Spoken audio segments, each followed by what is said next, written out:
오늘 하나님께서 우리 주신 말씀 에베소서 4장 25절부터 32절의 말씀으로 성령을 근심케 말라는 제목으로 하나님 말씀을 선포합니다.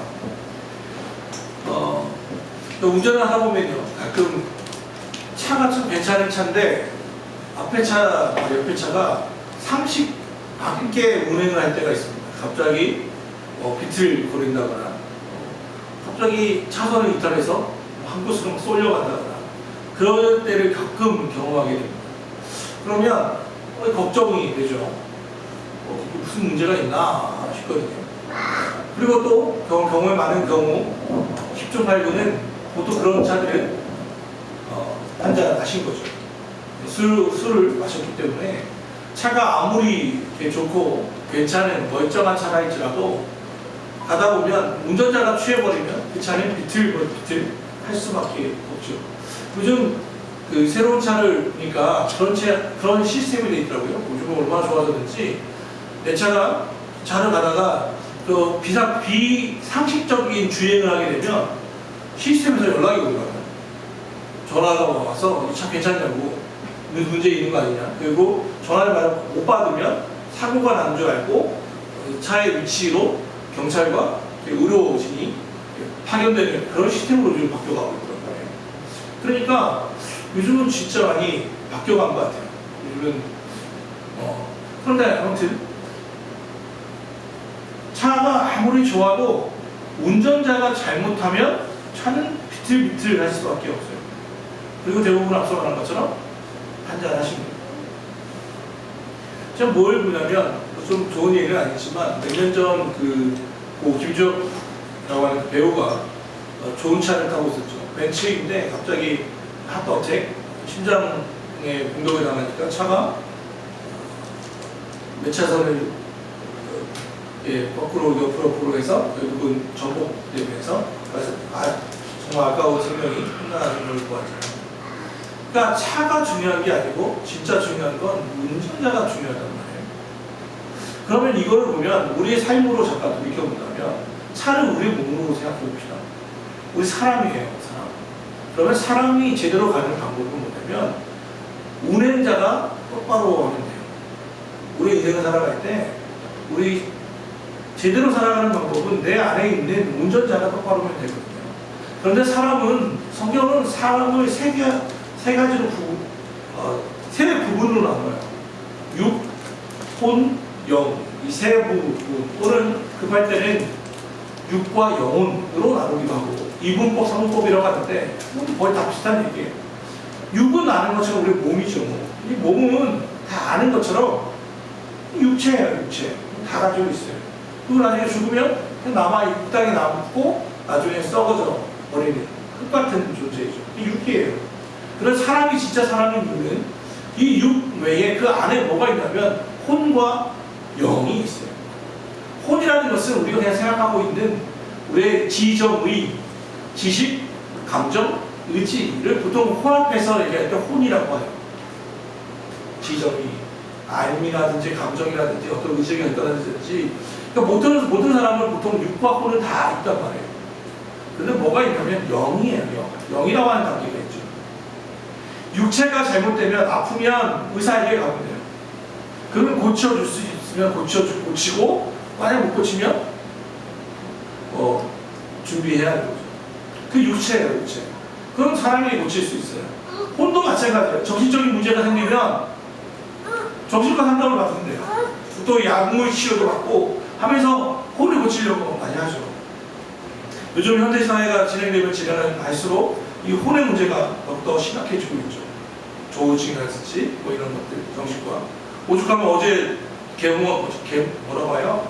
처음 시작한 드라마 이름이 사이코지만 괜찮아? 이거 듣는데 얼마나 사이코가 많은지 사이코지만 괜찮아?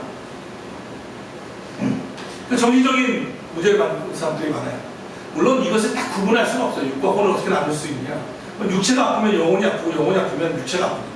이건 다 좀 전인격적인 거지만 좀 설명을 위해서 좀 편의상 나눈다면 그렇단 말이에요. 자, 육체가 아프면 의사에게 가면 돼요. 정신적으로 아프면 정신과 의사를 만나면 돼요. 그러면 영의 문제는 어떻게 할까요? 우리의 영의 문제가 있는데 영은 죄로 인해서 죽었다가 주 예수 그리스도의 십자가의 은혜로 다시 다시 영혼이 우리의 심령이 살아났어요. 그런데 이 영은 지배를 받아요. 우리 안에 누가 있냐면 성령이 들어오시든지 성령의 반대로 가면 악령, 오늘 말씀하면 마귀, 사단 이라고 하는 존재. 성령을 믿으면 악령의 존재도 믿어야 돼요. 오늘은 에베소서의 말씀에 이 바로 성령과 마귀의 이야기가 등장합니다.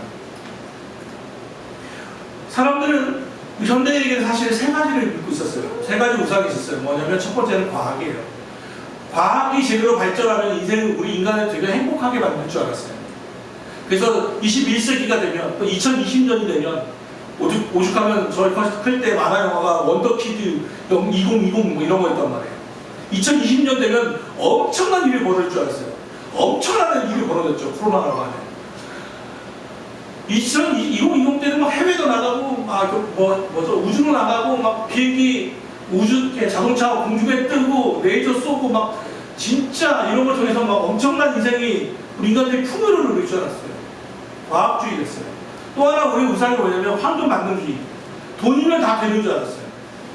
그래서 돈을 위해서는 모든 걸 다 하는 거예요. 돈은 황금의 만능이다는 거예요. 황금 만능주의로 살아갔어요. 또 세 번째 우상이 뭐냐면 인간주의예요. 인간주의. 사람을 본래 선하다. 그러니까 사람에게 모든 것을 잘해주면 사람에게 적절한 먹을 것을 주고 또 행복감을 주면 완전히 파라다이스가 이 지상에 이루어질 줄 알았어요. 그런데 우리가 아는 것처럼 이 코로나라는 게 딱 터지니까 이게 얼마나 부질없는 건지가 다르다는 거예요. 과학주의도 황금 만능주의도 인간주의도 답이 아니라는 게 드러났어요. 이 세 가지가 완전히 이번에 적나라하게 드러나는 게 바로 이 코로나 사태예요. 사랑할 수 있는 게 아무것도 없어요. 우리는 무력함을 인정하게 되는 거예요. 그래서 이 사람들은 이 세 가지, 이 우상을 다 버리고 진짜 자유함을 누리고 싶었어요. 진짜 평화를 누리고 싶었어요. 그런데 어떻게 하면 되냐 했더니 성경에 나에게 매이라고 말씀하십니다. 진짜 자유는요, 아무도 나를 구속하지 않는, 그리고 내 마음대로 하는 게 사실은 자유가 아니에요. 진짜 자유는 어떤 하나의 존재에게 딱 매여 있는 거예요. 근데 믿을 만한, 그리고 신뢰할 만한 이에게, 그리고 우리를 사랑하는 이에게 매여 있는 게 진짜 자유예요. 쉽게 얘기하면 남자와 여자가 사랑해서 결혼하잖아요. 결혼할 때 많은 사람들이 그런 얘기 하잖아요.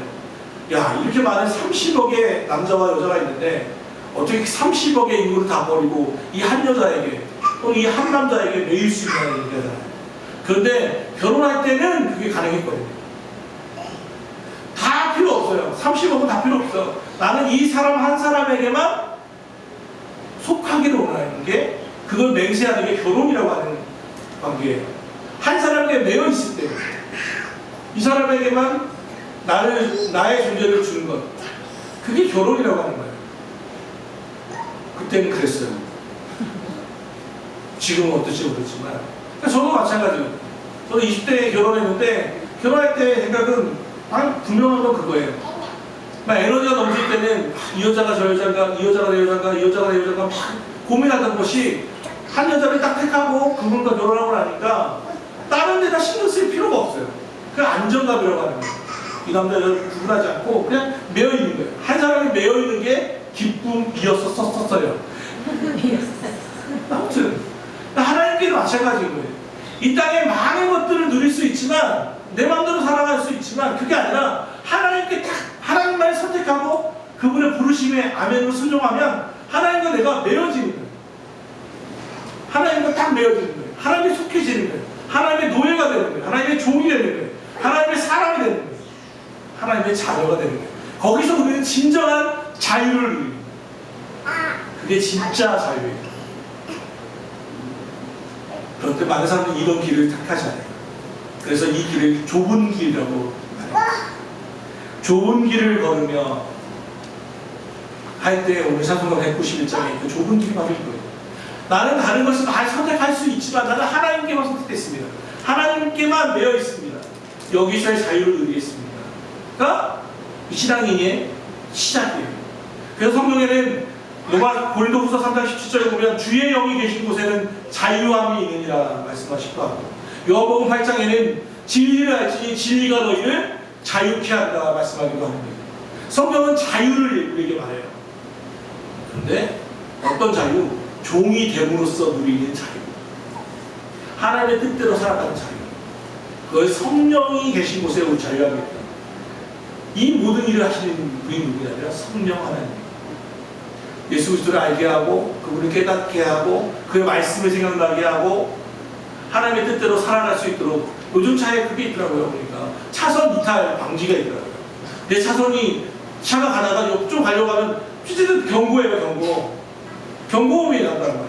그 자율 주행하면 지가 알아서 조정하기도 하고, 또 이 사각지대가 있어서 내 좌회전 하려고 우측으로 좌측으로 차선을 바꾸려고 하니까 막 경고음이 뜨는 거죠. 아, 왜? 옆에 바로 차가 있으니까. 나는 안 보이는데, 그 일이 뭐냐면 성령이 우리 안에 하시는 거예요.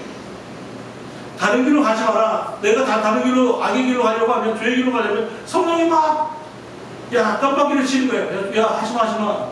끼려고 할 때, 충돌을 하려고 하면 안 돼. 차 온다. 그런데 민감하지 못하면, 그 소리를 듣지 못하면 우리 사고를 당하게 된다는 거예요. 우리 안에 성령이 계세요. 그런데 오늘 말씀을 보니까 성령이 무슨 일을 하시냐면 근심할 수 있다는 거예요. 오늘 본문을 좀 틀어주시죠. 오늘 말씀 30절 같이 읽어봅시다. 시작.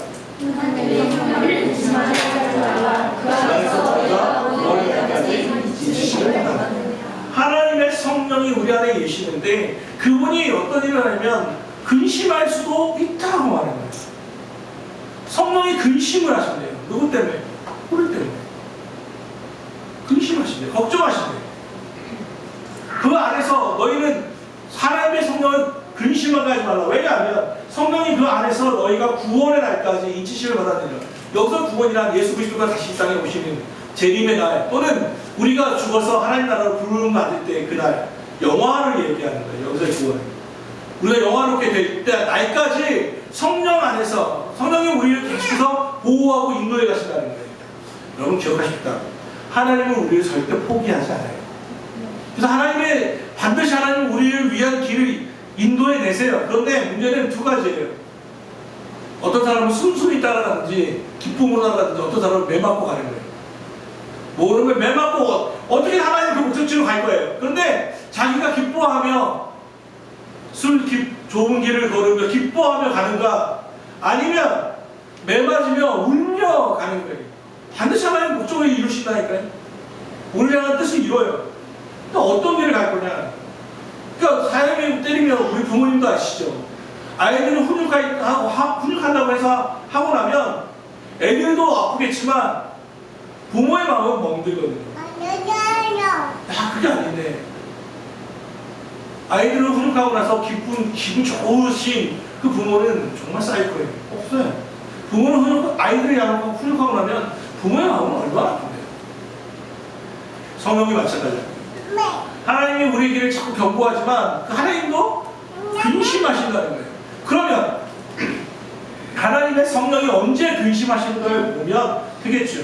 오늘 말씀 다시 본문 앞으로 갑시다. 25절 또 29절 두 군데를 읽어보시죠. 25절과 29절 시작. 그런즉 거짓을 버리고 각각 그 이웃과 더불어 평생 것을 말하라. 이는 우리가 서로 지체가 됩니다. 29절 무릇 더러운 말을 너희 입 밖에도 내지 말고 오직 너희 세우는데 소용되는 선한 말을 하여 듣는 자들에게 은혜를 지치게 하라. 첫 번째, 성령이 어떤 때 근심하냐면 보니까 거짓을 말하거나 더러운 말을 할 때에 성령이 근심해요. 그럼 바꿔 얘기하면 그 말을 하지 않으면 돼요.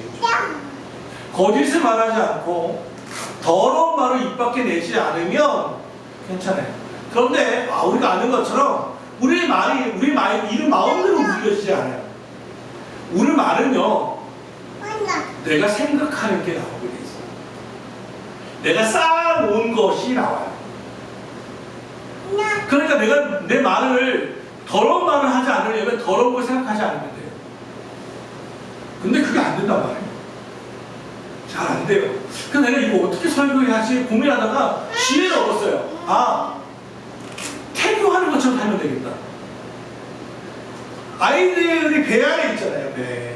뭐 형체도 제대로 나오지 않은 꼬맹이, 정정한 남자의 유기적 화합물, 그게 안에 있잖아요. 임신했습니다. 그 순간부터 무슨 일이 벌어져요? 부모, 엄마는 특별히 좋은 것만 보려고 하고, 좋은 것만 들으려고 하고, 심지어는 클래식 싫어하면서도 클래식을 틀어놓고, 난리가 아니에요.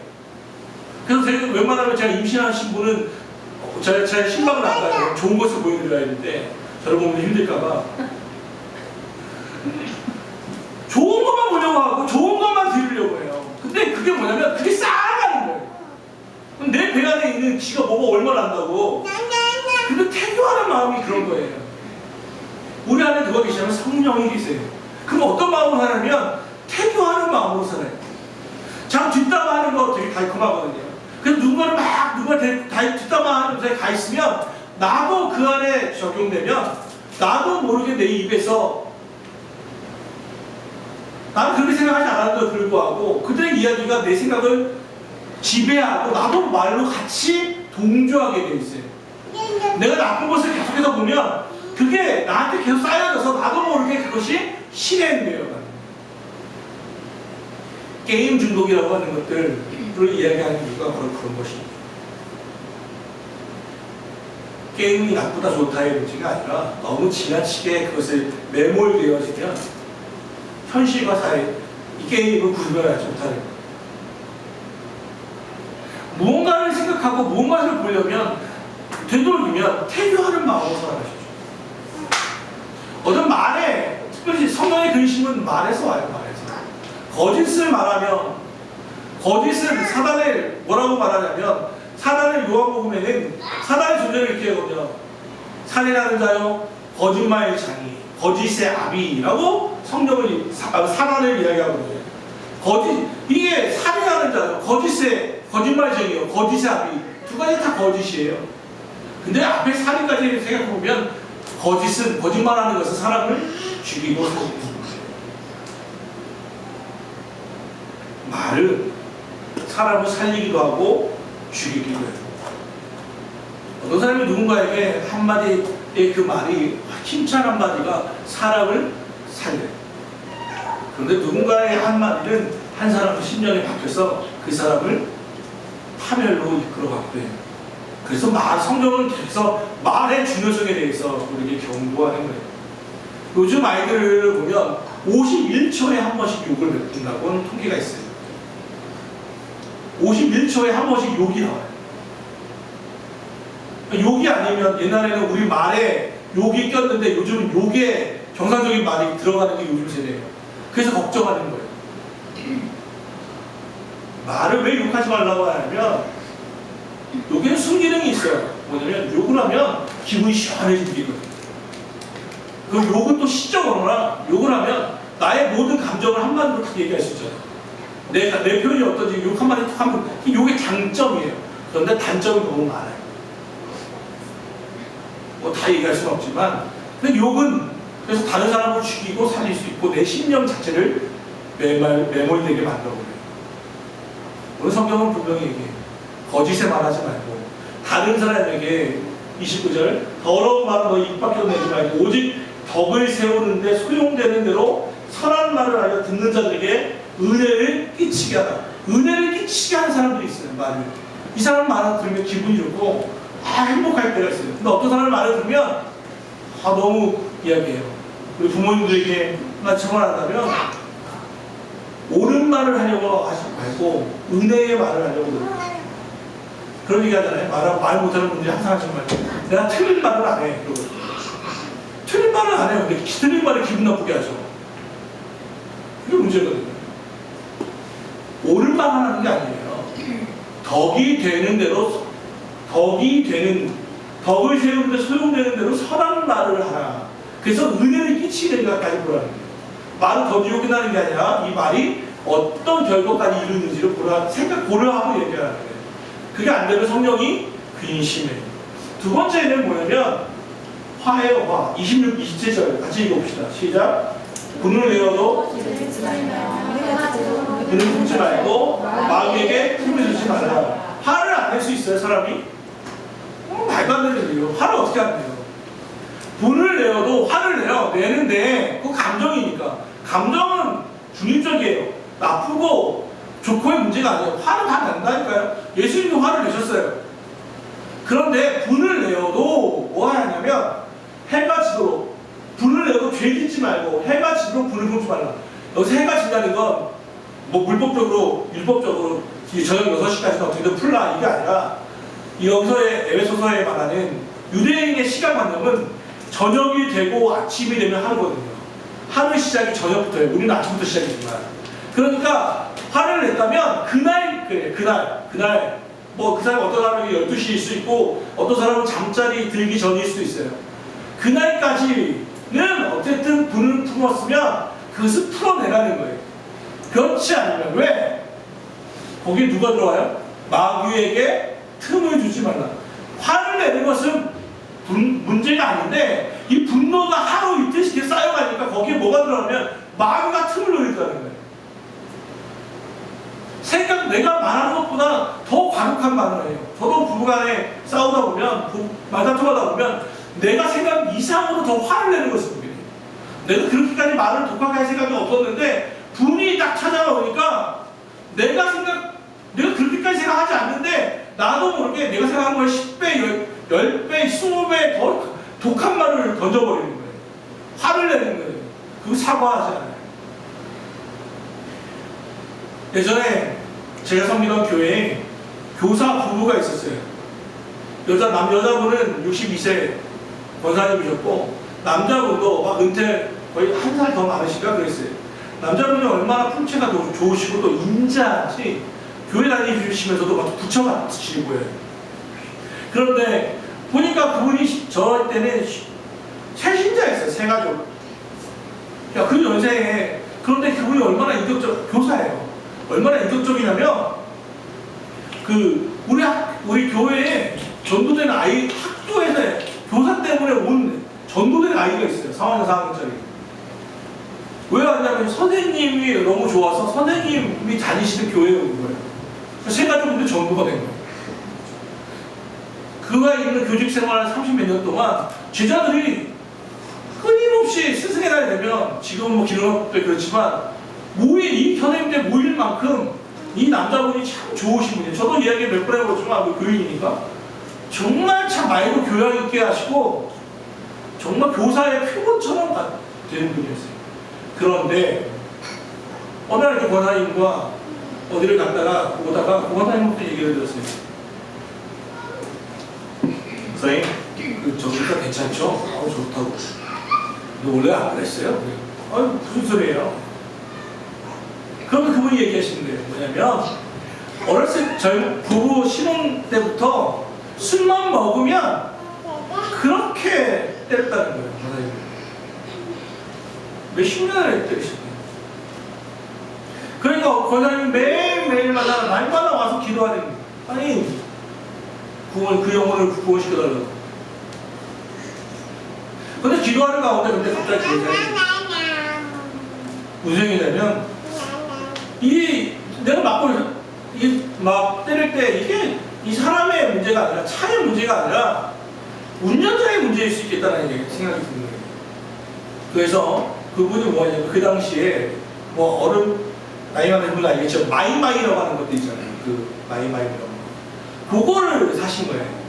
그리고 그날도 여전히 술을 먹고 와서 자기를 때릴 때 마이마이를 미리 켜놓은 거예요. 그리고 와서 자기를 때리고 욕하고 막 하는 그 소리를 다 녹음을 했는 거예요. 그래서 아침에는 이 사람은 다시 또 제정신으로 돌아오거든요. 그래서 그걸 틀어줬대요. 다 같이 당신이 누나하고 하고 다 같이 듣는데 그분이 5분 이상을 못 듣더래요. 첫째는 기억을 잘 못하기도 하고 술을 워낙 많이 먹거든요. 두 번째는 자기 그 모습을 직접 적나라한 자기의 모습을 바꾸게 했고, 세 번째는 제일 중요한데 이분이 그 얘기를 하는데 자기 목소리가 아니더라는 거예요. 이 부분은 원래 톤 자체가 낮아요. 남자분. 그런데 때리고 욕할 때는 톤 자체가 너무 높기도 하고 그분 말로는 자기 음성이 아니라는 거예요. 내 안에 뭐가 있다. 내가 뭐에 쓰였다. 그러면 뭔가 쓰인 것처럼 보인다. 그분이 처음으로 마귀의 존재를 인정했어요. 그리고 교회에 나오고 그리고 술을 정면으로 끊고 교회에 나와서 나중에 은퇴하실 때는 안수집사로 은퇴하셨어요. 근데 그걸 보면서 모든 경우가 다 그렇지는 않겠지만 우리가 분을 내고 뭔가 자꾸 내 의지를 버리려고 할 때 그건 제일 좋아하는 게 사망이에요. 마귀예요. 술을 먹지 말라는 이유가 그리고 자기의 컨트롤을 잃으면 우리가 의식을 잃으면 성령이 우리 안에 들어와서 우리를 조절하는 게 아니라 마귀가 그 틈을 노리는 거예요. 절대 안 알았어요. 사랑하는 여러분, 분을 내죠. 그럼 죄를 짓지 않도록 그리고 그날 풀어요. 그렇지 않으면 그 틈에 마귀가 틈을 타게 돼 있어요. 그래서 그걸 보고 성령은 또 근심하세요. 저는 28절이 제일 웃겨요. 28절을 읽어보시죠. 28절 시작. 도둑질하는 자는 다시 도둑질하지 말고 돌이켜 가난한 자를 편지할 수 있도록 자기 손으로 수고하여 선한 일을 하라. 자, 이 교회 여기 이 에베소서를 어느 교회로 보내는 편지죠? 에베소에 있는 교회로 보내는 거예요. 그러면 편지를 받으면 페람서신이라고 해서 사람들이 쭉 읽는 거예요. 자, 교인들 대상으로 하는 거예요. 그런데 28절에 너무 비잖아요? 뭐라고 되어 있어요? 도둑질 하는 자는 도둑질하지 말고. 그 얘기는 뭐예요 그러면? 에베소 교회에 교인들 중에 뭐 하고 있는 사람들이 있어요? 도둑질하는 자가 있는 거예요 그 안에. 여러분 이게 바로 교회에 대한 환상을 깨져야 돼요. 교회에 대한 환상을 버리세요.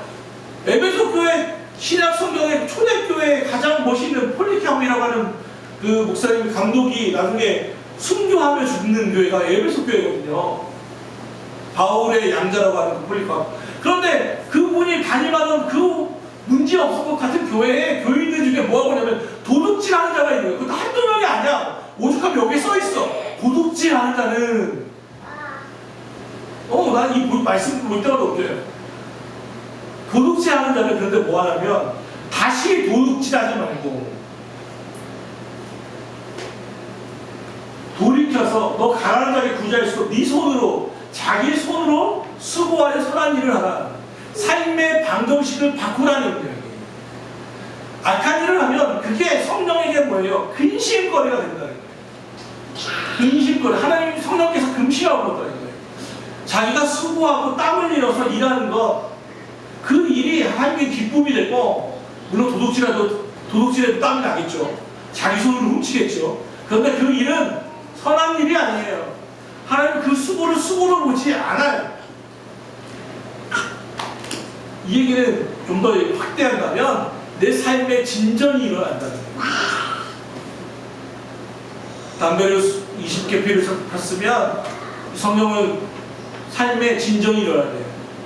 예전에는 그냥 무조건 막 폈던 게 지금은 껄쩍지근하면서 핀다든지 10개 피면 핀다든지. 옛날에는 도둑질할 때 10집을 털었다면 지금은 한 3집만 터신다거나. 삶의 뭐예요? 진정한 삶의 성화, 거룩함으로 계속해서 나아가는 어떤 변화를 일어나야 한다는 거예요. 예수를 믿은 지 10년이 됐고 20년이 됐고 30년이 됐는데 내 삶에 아무런 변화가 없다고 한다면 그 성령을 근심하게 하는 일이에요. 내 삶에 뭔가 변화가 일어나고 있냐는 거예요. 그 얘기예요.